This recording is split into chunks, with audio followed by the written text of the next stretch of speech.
오늘은 자문필사 69일자가 되는 날입니다. 69일째에는 드디어 현자들의 교훈이 마지막입니다. 30일부터 36교훈까지. 보통 30일부터 36교훈이라고 안 하고요. 마지막 추가 6교훈 이렇게 많이들 얘기합니다. 그래서 30교훈까지가 현자들의 교훈이 있고 마지막 6교훈은 어떻게 보면 조금 이렇게 불분명한 형식으로, 그러니까 주제가 이어지는 것보다 불분명한 형식으로 이렇게 모았다라고들 얘기를 해서 마지막 추가 6교훈이라고 얘기하는데요.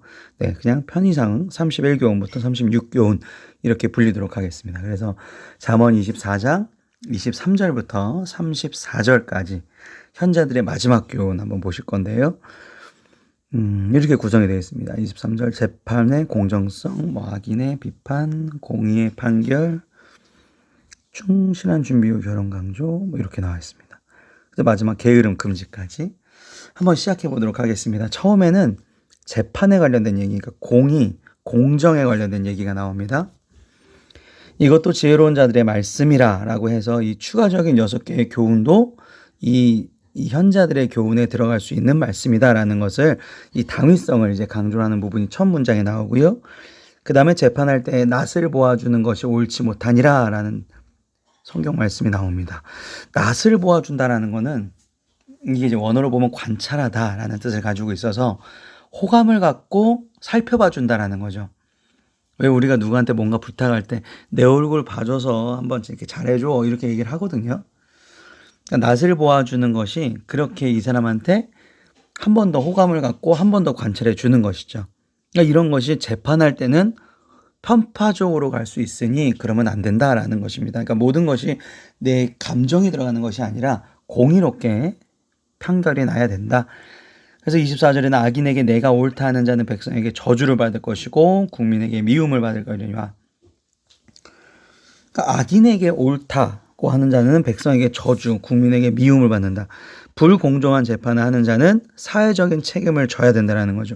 우리가 악인한테 잘못됐다라고 얘기 못하는 이유는 그 악인이 높은 위치에 있거나 나에게 어떠한 도움을 위치에 있으면 그 말이 쉽게 나오기가 사실 쉽지 않습니다. 그런데 악인에게 비난이 아니라 비판이죠, 비판. 비판을 해야만 한다라는 것이죠. 그리고 비판과 더불어서 그걸 이제 견책이라는 단어를 여기 25절에 씁니다. 그를 견책하는 자는 기쁨을 얻을 것이요 또 좋은 복을 받으리라. 아니 전에 교훈에는 악한 자를 미워하지 말라 그랬는데 네 맞습니다. 미워하진 말아야 되죠. 미워하지 말지만 잘못된 거는 얘기해야 된다는 것입니다. 그게 이제 비판, 견책. 그래야지 이 악인이 자기가 잘못되게 가고 있구나라고 인식을 하기 때문에 비판, 견책을 해야 된다는 것입니다. 그렇게 되면 기쁨을 얻고 좋은 복을 받는. 다시 말해서 이거는 약간 어제 사회적 정의, 사회적인 공동체를 올바르게 세우기 위한 공의, 정의 이것을 하기 위한 일은 복을 받을 것이다 라는 것입니다. 항상 우리가 그래서 잘 좀 분별을 해야 되겠죠. 어떤 것이 하나님의 나라를 세우기 위한 정확한 공의인지 정확한 정의인지 그것은 말씀을 통해 내가 거듭날 때 알 수가 있겠습니다. 26절입니다. 적당한 말로 대답하면 입맞춤과 같다라고 얘기가 나오는데요. 이게 적당한 말이 이제 정직한 말, 올바른 말이란 것입니다. 그래서 올바르고 정직하게 항상 대답. 그러니까 이거는 재판뿐만 아니라 우리 인생을 살아가면서 항상 올바르고 정직한 말로 말을 해야지만 사랑과 존경, 이 입맞춤이라는 것이 예전에는 나보다 이렇게 높은 사람을 존경할 때 그 사람에게 입맞춤을 이 당시에는 그런 이제 인사법이죠. 사랑과 존경을 닮은 그렇기 때문에 올바른 말로 내가 대답을 계속 해야지만 이런 사랑과 존경을 끊임없이 받을 수가 있다. 그러니까 이 장면이 얼마나 소름 끼치게 무서운 장면인지. 그렇죠? 가룟 유다가 자기 병사들한테 잡아가기 위해서 예수님한테 키스를 하는 이게 이제 배반의 키스라고도 불리고 이 그림은 이제 카라바조의 성금요일이라는 작품인데요. 가룟 유다의 이 예수님을 향한 입맞춤이 우리 지난 주일날 가룟 유다에 대해서 보셨는데 얼마나 나쁜 장면인지 얼마나 무서운 장면인지 다시 한번 보실 수가 있습니다. 자, 34교훈부터 36교훈까지 이제 마지막 세 교훈이 남았는데요. 34, 35교훈은 충실한 중부의 결혼을 얘기하고 그 다음에 위증, 보복을 하지 말아야 되고 이런 얘기가 나옵니다. 한번 보시죠.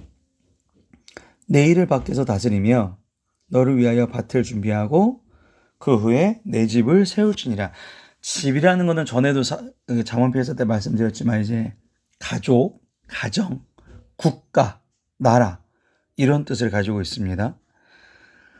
그러니까 우선 밖에서라는 것은 어떠한 경제 활동을 뜻합니다. 그래서 경제 활동을 어느 정도 계획을 하고 준비를 하고 그 다음에 이제 결혼을 하라는 얘기인데, 이런 구조를 보고 그냥 우리나라 정서상은 뭐 한 20몇 평짜리 전세나 자가집은 있어야지 그러고 결혼해야 되는가 보다, 큰일 났네, 이렇게 생각이 드시면 안 된다는 거죠. 그렇죠.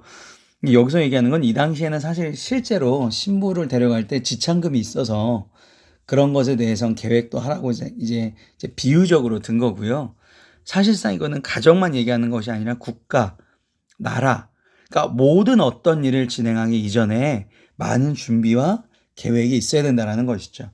그냥 무턱대고 그게 이제 가장 위험한 것이죠. 무턱대고 아무 생각 없이, 그것이 아니라 내가 어떻게 살아가고 어떻게 수익을 발생시켜서 어떻게 우리가 살아갈 거다. 가정도 그렇게 계획을 하지만 국가도 마찬가지로 무조건 빚을 지는 게 최고가 아니라 이 국가가 어떻게 만들어져야 되는가 계획을 철저하게 검증을 해서 세워야 된다는 얘기를 하고 있습니다. 자, 28절, 너는 까닭없이 내 이웃을 쳐서 증이 되지 말며 내 입술로 속이지 말지니. 이제 거짓 증언에 대한 얘기가 나옵니다. 35교훈이요. 거짓 증언하지 말라는 얘기죠, 무조건. 그리고 너는 그가 내게 행함 같이 나도 그에게 행하여 그가 행한 대로 그 사람에게 갚겠다 말하지 말지. 그러니까 보복을 하지 말아라. 이거를 이제 반대로 얘기하면 포용을 해줘라. 포용을 하기 위한 정신을 강조하고 있고요.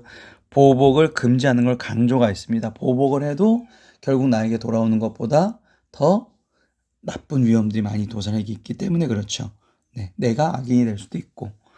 마지막 현자들의 교훈 마지막은 게으름 금지가 34절까지 쭉 나옵니다. 그래서 보면 되게 재밌는 표현이에요. 내가 게으른 자의 밭과 지혜 없는 자의 포도원을 지나여 본즉, 그러니까 게으른 자의 밭이랑 지혜 없는 자의 포도원을 자기가 지나가다 봤대요. 그러니까 이 요절은 누구라도 쉽게 체험할 수 있는 약간 실제적인 권면을 하고 있는 거예요. 그때 그 포도를 봤는데, 그 밭을 봤는데 가시덤불이 그 전부에 퍼져 있더라. 그리고 그 지면에 거친 풀로 덮여 있더라. 그러니까 다시 말해서 관리를 안 해주면 쉽게 퍼지는 게 가시덤불, 거친 풀인데 이게 이렇게 돼 있는 거 보니까 관리가 안 돼 있더라. 또한 동물의 습격을 아마 받아서 돌담이 무너져 있더라. 이제는 이거 완전 무방비 상태 아니냐. 내가 보고, 그러니까 이런 포도원이나 이런 밭을 보고 내가 지혜를 받았다. 그것은 마지막 33절, 네가 좀 더가 이제 잠시죠. 잠시.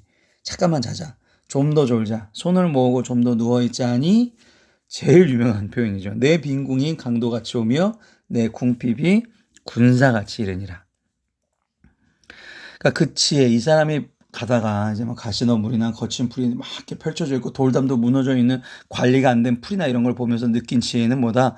게으른 자가 궁핍하여지는 거는 이게 피할 수 없는 일이다. 필수 불가결하게 완전히 이 사람은 게으름이 있으면 항상 이 사람은 궁핍할 수밖에 없구나라는 지혜를 깨달았다는 것이 마지막 교훈이었습니다.